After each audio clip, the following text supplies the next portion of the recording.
and go. Out with the old, in with the new. Well, new to me. Actually, that car is much newer. That is a 2018 Nissan Murano. This one here is a 2015 Infiniti QX70. Is it a downgrade? It depends. I don't think it is. And I would like to make a series of videos, not justifying, but explaining why I chose to pick this vehicle as a replacement of that vehicle. That is a really nice platform, really nice, does a lot of things well. It's a new platform too. The oldest car in that generation came out in 2015. The oldest one in this generation came out in 2009. That one right there. So newer cars are designed a lot differently. They have a lot of similarities. I think it's the kind of car that if I sat somewhere and described it to you, I could tell you it's an SUV or a crossover, long in the nose, short rear, slants in the back. And I think that definition works for both of them in that you can see this one right here, right? They try to keep the same thing. Longish nose, slants in the rear, but somehow, again, being that this is a very, very new platform, the space utilization in that vehicle is much better. If space is what you need, that's what you want. If sportiness is what you need, that's the one you want. This one here, more or less, is based off a Nissan Maxima. If you're familiar with Nissans, this will look very familiar. Ooh, lights. Look inside here. You can see the seating surfaces. I think the steering wheel looks a little different, but it's a nice spacious vehicle, front and back. Look at that. Even with car seats and with this this driver's seat in my seating position, it's pretty comfortable and nicely accessible. The other one here is based off a Infiniti G37. It's a raised sports car is the best way I can explain it. So it does a lot of things pretty well. It's got some luxury to it. And when you look inside there, you know, pretty nice seating surfaces as well, decently spacious. It's actually better. I think front seating is better in this one, although the seats are just a little tighter. The back side is a little tighter, just a little tighter. Not too bad. If you have people without needing car seats, I think it will work perfectly, but car seats could get just a little tricky. But again, it's not too bad. It's both of them are considered lifestyle vehicles, but I think that one is more family friendly. Now at this point you're thinking, okay, why did you even make this change then if that other car is much better? I will explain in a bit. I think on the surface, if someone were to ask, why did you buy the Infiniti QX70, I would say because I'm selling the Nissan Murano. But if someone asked me, why are you selling the Nissan Murano, I would say, because I bought an Infiniti QX70. But I think that's a little too vague. I think we can go a little more into depth. So in future videos, I'm going to explain, despite, or rather, without even considering what the replacement is going to be, why did I consider getting rid of the Nissan Murano? And then on the other hand, I'm going to say, regardless of what it is replacing, why did you choose to buy the Infiniti QX70? And so I'd like to explain that in a future video. That's what I'll go for. Right now, I'll tell you this. So this is a platinum trim, all-wheel drive. This one is an all-wheel drive model as well, fully loaded, everything except the sport. Didn't want the stiffness this time, the rough ride. This one is a sport model, so I think almost everything except this M45X, everything I usually buy, try to get the sport model. But if I have an opportunity, I can usually try to flip-flop the other way. So this time, this one has got 50,000 miles. This one has not 200. The other one has 200. This one has 112 or so. So, you know, about double the mileage in that and 3 years older.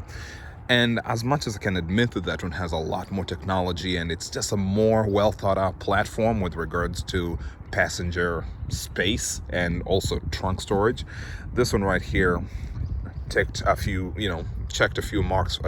boxes for me. So the main thing I'll tell you, the reason I'm selling that is financial, right? Not that anything's terrible. It's just that after driving that car for 2 years and putting maybe 15,000 miles, I was messing around with those platforms, you know, CarMax, Car Gurus, Vroom, and Kelley Blue Book, and just to see what kind of offers I'd get. And they made me offers. I was offered more money than I spent on the vehicle 2 years ago. And I was like, well, if there's ever a time to sell, this is going to be it. Okay. And the reason for that is that, car values have gone up. And so right now you're thinking, well, if you sell that for more money than you bought it for, that means whatever it is you go to buy is going to be a little more expensive. Yes, that is a fact. The value in this one was a little higher than it was about 2 years ago. But my thinking was this: when you have little money with an increase to it and a lot of money with an increase to it, that car, at the end of the day, you're getting close to 30,000. This one here, maybe 20,000. So I'm just thinking, there's equity right there. Just selling that already gives me so much equity. And number two, that is a fully loaded, platinum trim and everything, panoramic roof and all that. But over time, I realized that I don't really use this vehicle to its full potential. The things that after owning it for about 2 years, I started seeing or noticing the things that do get used more often, the things that we really care for. And that one, for the most part, will be able to achieve or give us the same things. So I figured, hey, this is a good time to jump back. And then it's a platform I've owned already. I've played with it a little bit. I kind of know what I wanted out of it. So I figured, let me go do this and hopefully I'll enjoy it. Okay, so in future videos, I'll be talking about this one specifically, talk about my ownership experience with it. I have intentionally refrained from making one of those owner reviews. I actually refrain from doing that with a lot of my cars because I'm always learning something. There's always something to learn. But recently a friend told me, whatever it is you think you know right now, how about you just keep sharing that? Just share whatever you know. If you get something to learn something else, do a part 2 or something. Just share whatever you have. So that's I'm trying to think of it. Personally, I like giving as complete information as I can, but this time, I guess, after 2 years, I'm going to share my experience with it, saying this is what 2 years has been like. Likewise, I'm going to do 2 videos on that one. One is going to be, why did I decide to buy a QX70? A 2015 QX70 in particular, because there's so many different, if it's just about the body shape, there are many different vehicles that I could have bought. But why did I settle on this one? And then the other video that will be coming down later is, how did I decide that this particular one was going to be the one I wanted, right? So first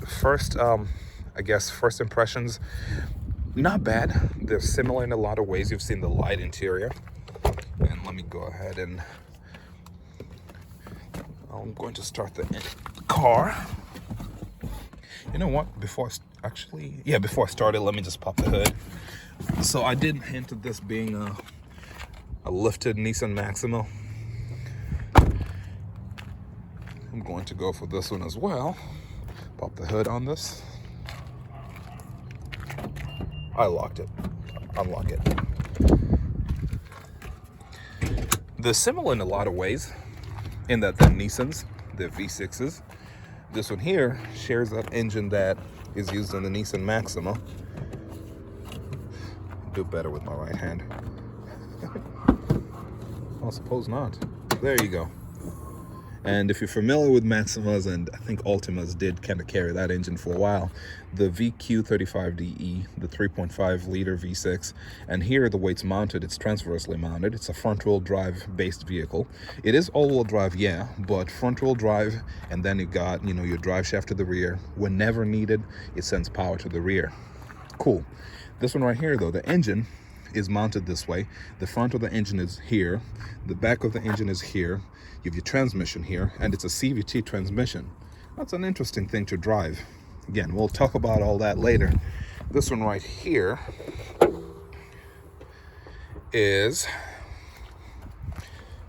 hint, a 3.7 liter engine. This is the VQ37 VHR, used with a 370Z, G37, and QX70, before they switched bodies.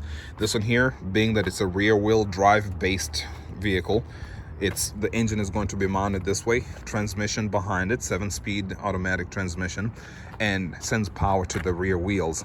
But whenever it's needed, because this one is all-wheel drive, it sends some to the front wheels as well. I really like this. I like this because it's very easy to maintain. Everything is right in front of me. You know, if I needed to change the belts, right here. And unlike the V8 counterparts, there's so much space underneath here. So I like that. This one here, well, I'm sure, I know people do it. And I've owned vehicles, I've owned front-wheel drive cars with this engine. And yeah, you can kind of see the belts somewhere there, but if I had my way, I'd rather not do maintenance that way. So apart from that, they're pretty cool. This one has way more power. My opinion is that this one is a little more refined. So this is the part I wanted to start the car and listen to it. Okay, watch what the tach does. You see that? It's nice and pretty calm. You turn off the radio. Okay, just volume.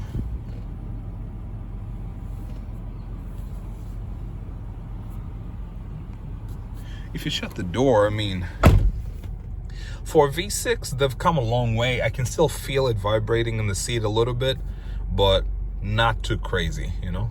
Let's get on the gas. It's okay. I know I'll miss the ambient lighting in this. Just look at all that.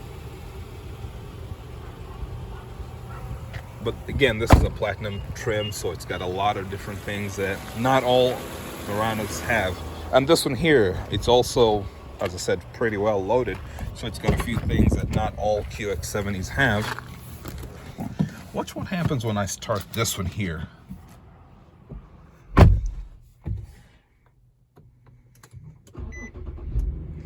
you see the jump? It's a little more rowdy. You can hear it a little more. Yes, the hood is open and it kind of lets a little bit of sound out, but yeah, generally not too bad. I think I do have another video I'd like to do. I'm noticing differences between the 2015 and the 2009. Okay, oil's kind of gotten where it needs to go. Listen to this one. Yes, yes. So I do like both of them for various reasons. When you drive them, you can feel how differently sporty this one is. It's, when I say sporty, I don't mean rough. I think that's what people get, stiff suspension and all that. No, it handles differently. They both float over the road, over dips and stuff. You don't feel everything, but when you start turning, when you start doing that, this car definitely shines. The other one feels very, it has a lot of understeer, you know, and even on the highway, like, this one just feels more planted. That one there, when you shut the doors and things like that, you can feel, it sounds, I want to say tinny, but I will break down more reasons, you know, over time. I think for me, the biggest thing was financial. When I say financial, though, there's yet another angle to it, a little bit, you know, and I don't want to preempt my next videos, but one of the reasons is that I've talked about the features, right? It's pretty well loaded, but we don't really make the most out of it. This is gonna surprise you. The fuel economy rating for that vehicle right there is really good. One of the reasons we wanted it, right? V6 and all that. However, our realized fuel economy hasn't been good. I'm talking about city. You know, we get about 14 on a good day. We get as low as 12 miles per gallon. Now, that's not all to blame on the car, because the kind of driving that we do ends up making us, you know, ends up forcing us to get very low fuel economy. However, we've got all these other cars over here, right? Infinitis all through, V8s, and they get better, you know, 4 miles per gallon better than this one. So I decided, well, if the FX50 for the same kind of driving is going to get me, you know, say 17, 18 miles per gallon, let me buy the V6 version and see what happens. So, you know, I'm preempting what's happening, but that's one of the justifications I did. And then, like I've hinted, I've owned a lot of Nissans and Infinitis over the years, and back in the day, people used to say that an Infiniti is just a dressed up Nissan. But I'll tell you, after owning so many different ones, and I know in some countries like the Infinitis are just sold as Nissans, I'm talking about in the United States, There's a level of difference. These two cars, drive them next, and even that one right there, that car's got 215,000 miles, 2009. You drive that car, you can feel the refinement is way better than this 2018 car. So it's one of those things, I would hate to sit around and watch this thing get to 215,000 miles. I would hate to imagine what it's gonna feel like whenever that time comes. But for now, I guess it's been fine. So that's why I'm jumping ship, you know? Wow, 15 minutes. Again, I'm sorry guys, sometimes I get to rambling. I get passionate about my stuff. This one was made, I didn't really know how deep I was gonna go. I didn't want to preempt too much, but I guess we'll see you guys in the next video, okay? All the best.